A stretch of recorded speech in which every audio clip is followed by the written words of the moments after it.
need to look at is the contract upholstery fabric, number 69. It's included in our kit for several reasons. The first of which is that it is an example of polylactic acid fabric. So the trademark here is Ingeo, PLA. It's also included because it has flame resistance. Now the yarn type, we have a filament yarn for the warp, and we have a spun yarn for the filling. It's also included because besides being flame resistant and made from PLA, it is an example of a double weave. And just to remind ourselves, double weave means that we would have 2 warp and 2 filling. And the dye or print method is yarn dyed. Under finish, it doesn't have a particular finish. The characteristics, it is also a 60-inch wide fabric, and it is 9.3 ounces per square yard.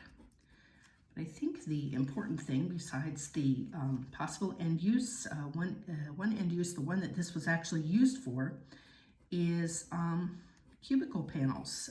Boy, wouldn't it be terrible if you were in a workplace accident that was caused by the flammability of your cubicle. And in fact, this fabric meets the flammability standard posed by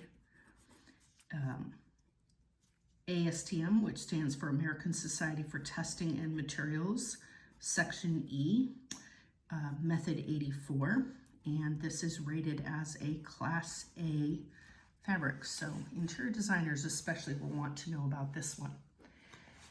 I'm going to flip it right over because on the other side is number 71, another fabric that's just been replaced completely. So in the past, this has been a velour, a velveteen, but this year it is a velour.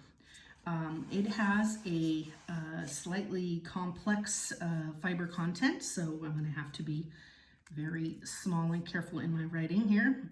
It has a 100% mohair pile. So this means that this velour is probably not going to be used for apparel. It's more likely for upholstery.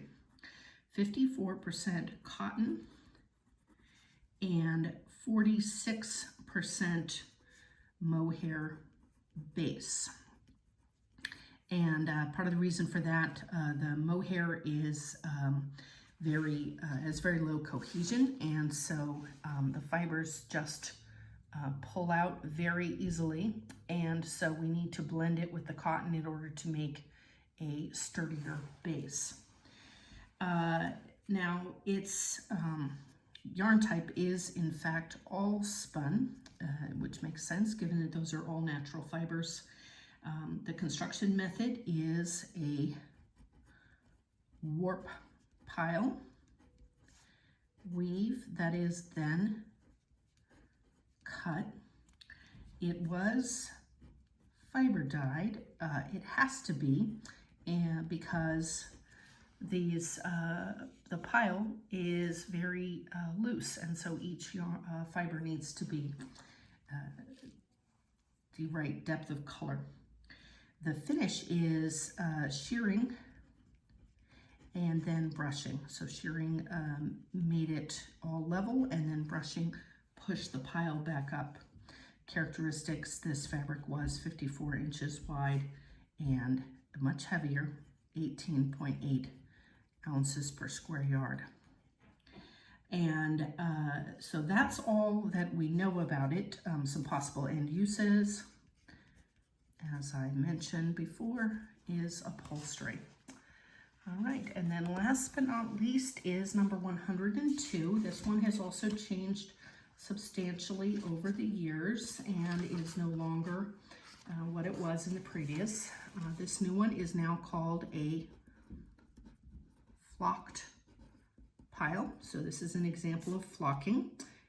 It has nylon on the flock part, And the base fabric is 100% polyester.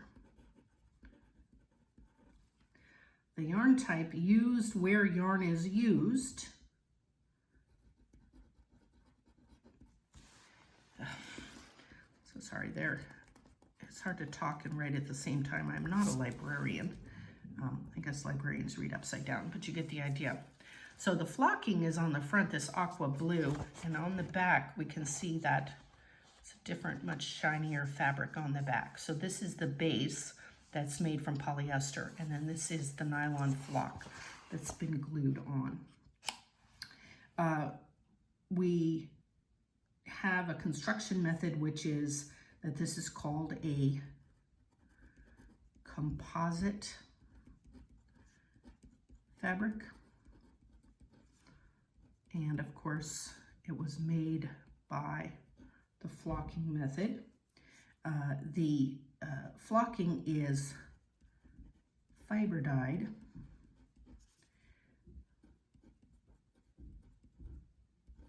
And then the back is piece dyed.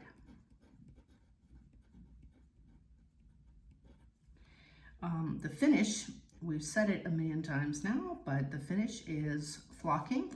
Although let's definitely make the point that this is flocking only on one side, unlike some products like blankets. Characteristics, it's 60 inches wide, and it is 6.4 ounces per square yard, so medium. And possible end uses will again be upholstery or bedding. In those cases, like a pillow sham where they're trying to imitate velvet. So those are the swatches that have changed substantially enough that you need a new video to complete them.